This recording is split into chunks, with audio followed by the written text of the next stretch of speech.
Okay, I've got a little magnet here.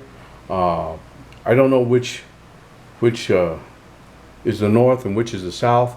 How do I find out? Well, uh, one way I've done it in the past is suspend it from a string and let it point to the north.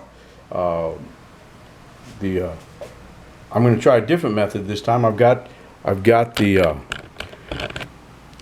magnet. I've got it riding on a little styrofoam boat, and I'm going to place it in the water and give it a little spin, and let's see which way it orients. Okay, it wants to point that way, towards you.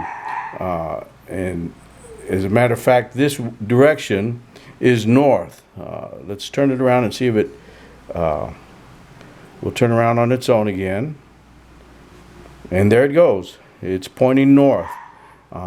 So we know that this side of the magnet is north.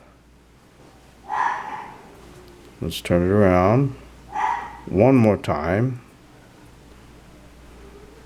And sure enough, so north is in this direction. That's showing it this way, but I know north is in this direction. All right.